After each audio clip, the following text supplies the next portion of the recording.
आपका स्वागत है। देख रहे हैं आप सी न्यूज़ भारत। मैं गौरी आपके साथ। खबर प्रतापगढ़ से है, जहां पट्टी कस्बे में भाजपा के चुनावी कार्यालय का पूर्व मंत्री राजेंद्र प्रताप सिंह और मोती सिंह की मौजूदगी में सांसद भाजपा प्रत्याशी संगम लाल गुप्ता और आचार्य विष्णु दत्त तिवारी ने वैदिक मंत्रों के साथ पूजन अर्चन करने के बाद फीता काट कर उद्घाटन किया।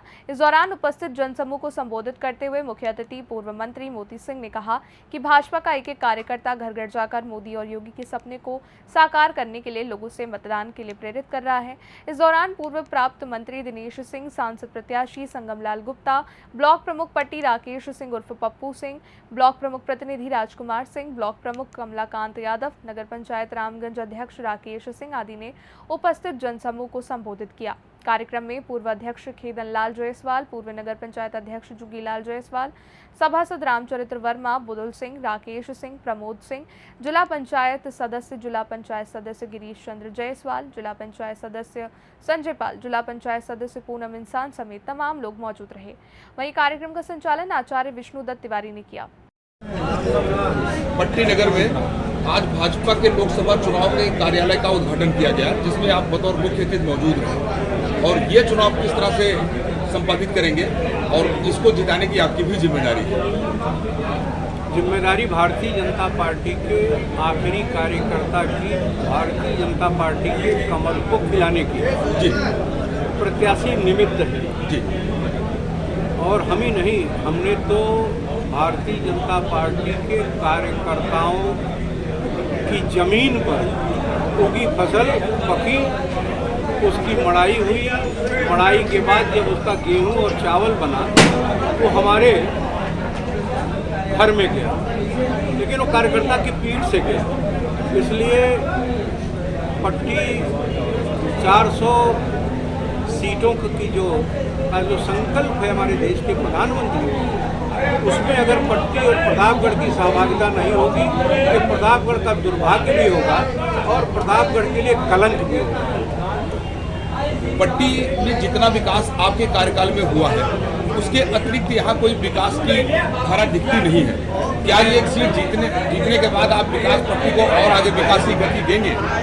पट्टी हमारी आत्मा है, पट्टी का विकास ही हमारा संकल्प और हमारी प्रतिज्ञा है। मैंने अपने संबोधन में बताया, आपने सांसद जी से एक प्रश्न किया कि आपने पट्टी के लिए क्या काम किया है। मैं ग्राम्य विकास मंत्री था और प्रधानमंत्री ग्राम सड़क योजना का क्रियान्वयन हमारे पास था।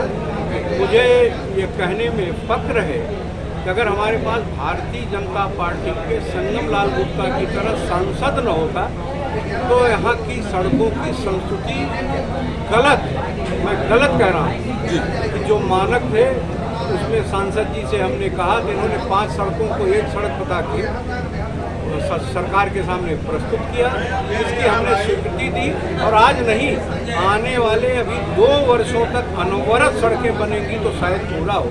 तो मैं सांसद जी को इसके लिए मैं बधाई भी देता हूँ, पट्टी के विकास में उनके सहयोग के लिए बधाई देता हूँ और इस प्रदेश के मुख्यमंत्री योगी आदित्यनाथ जी के प्रति आभार व्यक्त करता हूँ। देश के यशस्वी प्रधानमंत्री द्वारा दी गई योजना के प्रति आभार व्यक्त करता हूँ और डिप्टी सीएम जो इस समय उत्तर प्रदेश के श्री केशव प्रसाद मौर्य है, लोक निर्माण मंत्री के रूप में उनके द्वारा दिए गए सहयोग से ही हमारी ग्रामीण सड़कों का सपना पूरा हो रहा है। उनके प्रति आभार व्यक्त करता हूँ। अगर बीजेपी की सरकार न होती तो मुझे विकास न कर पाते। निश्चित रूप से हमने किया। हमारी इच्छा है कि हर जिले में एक यूनिवर्सिटी उत्तर प्रदेश के मुख्यमंत्री देना चाहते हैं। सफल होने पर मैं सांसद जी से मांग करूं, जिनके पास 5 विधानसभा क्षेत्र हैं, इनके द्वारा कोई घोषणा करना मैं समझता हूं कि व्यवहारिक भी नहीं होगा। लेकिन मेरी इच्छा है कि अगर पट्टी के लोग भूमि उपलब्ध कराएं तो विश्वविद्यालय की अगर स्थापना हो तो सदर में अगर मेडिकल कॉलेज बना है, सदर में अगर ATL है, वहाँ पर हब बनने जा रहा है, तो पट्टी में अगर ज़मीन मिल जाए जहाँ विश्वविद्यालय की स्थापना हो तो उसका प्रयास हम शुरू करेंगे। और अगर सांसद जी को लगेगा व्यवहारिक 5 विधानसभा क्षेत्र में उसका कोई प्रतिरोध नहीं होगा, हम इनका भी सहयोग देंगे। और पट्टी के विकास में जो कमी है, आज भी मेरा संकल्प वही है, 2 वर्षों में जो नुकसान हुआ है, अगर हमारी सरकार बनेगी, हमारा सांसद होगा, तो निश्चित रूप से हम विकास को गति दे सकेंगे। अगर हमारा विरोधी सांसद होगा तो हमारे विकास को, जैसे 2 वर्ष में विधायक ने तोड़ा, इसे विपक्षी प्रतिनिधि भी तोड़ेगा। इसलिए पत्रकार मित्रों से भी मेरा निवेदन है, देश के विकास में, विकसित भारत के सपने में आप सबका भी आशीर्वाद मिले। हमसे कोई भूल चूक हो सकती है, हम भी इंसान हैं, कोई भूल चूक हुई तो सांसद जी ने क्षमा मांगा, मैं भी उनकी तरफ से सामूहिक रूप से सांसद जी, आज आपने पट्टी कस्बे में अपने चुनावी कार्यालय का उद्घाटन किया है। आपके उद्घाटन कार्यक्रम में कौन कौन लोग शामिल हुए?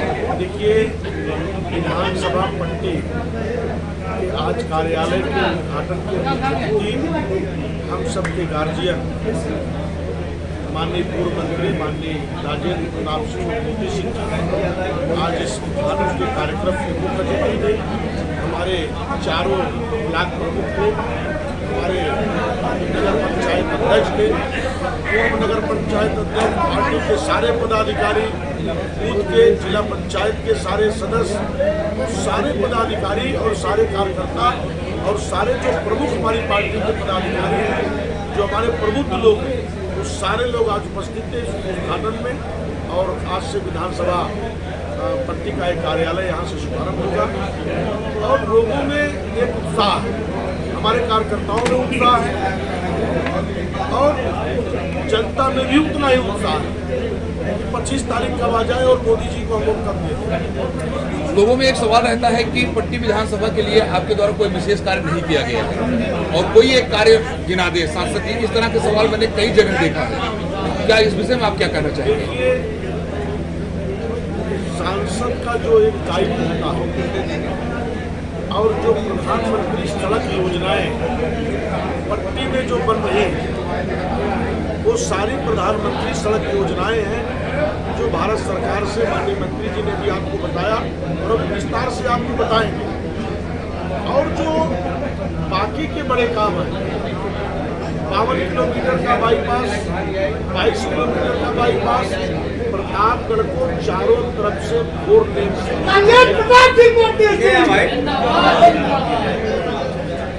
प्रतापगढ़ को चारों तरफ से 4 लेन से जोड़ा गया। आगे 3 महीने पहले माननीय नितिन गडकरी जी ने शनिदेव धाम से माँ बाराही देवी और माँ बाराही देवी होते हुए बाबा बिलखरनाथ और ऐसे पट्टी से गुजर रहा मखोन 40 किलोमीटर का निकल जी जी, और कई सारे काम हुए हैं। सरकार केंद्र की और राज्य की सरकार जो कार्य हो रहे हैं वो मंत्री जी और सांसद का ही कार्य है जी। वो कोई अलग से थोड़ी कोई कार्य होता है। अब की बार जो वोटिंग होगी वो विकास के नाम पर होगी या मोदी के नाम पर? देखिए, हमारी भारतीय जनता पार्टी की तो चेहरा तो हमारे देश के प्रधानमंत्री मोदी जी और मोदी जी 140 करोड़ देश की जनता के दिलों पे राज करते हैं। जनता उनको चाहती है जो तीसरी बार प्रधानमंत्री बने। मोदी जी और विकास के जो कार्य भारतीय जनता पार्टी ने मोदी जी ने जो वादा किया था उसको पूरा किया है और अभी जो वादा किया है संकल्प पत्र में गारंटी किया है। बड़े जो ऐतिहासिक फैसले लेने वाले हैं इस चुनाव के बाद, कई सारे संकल्प उन्होंने संकल्प लिया है कि हम देश में एक देश एक चुनाव कराएंगे। शिव प्रकाश मिश्र सेनानी जी ये भाजपा में रहे हैं और उन्हीं का लड़का बसपा से टिकट लेकर आया है, क्या ये चुनाव को प्रभावित कर सकता है? अब देखिए, तो कांग्रेस बुक में नाम दर्ज कराना है और जनता को भी मालूम है कि व्यक्ति कहाँ से फॉलो हो रहा है, कौन लड़ा रहा है, तो सबको मालूम है कौन लड़ा रहा है। सांसद जी, इस लोकसभा चुनाव में आप दृष्टिकोण से किसको अपना प्रतिद्वंदी समझते हैं? उसको भी नहीं प्रतिद्वंदी समझते हैं। प्रतापगढ़ से सी न्यूज़ संवाददाता रोहित जायसवाल की रिपोर्ट। इस रिपोर्ट में बस इतना ही। देश दुनिया की बड़ी खबरों के लिए देखते रहिए आप सी न्यूज़ भारत।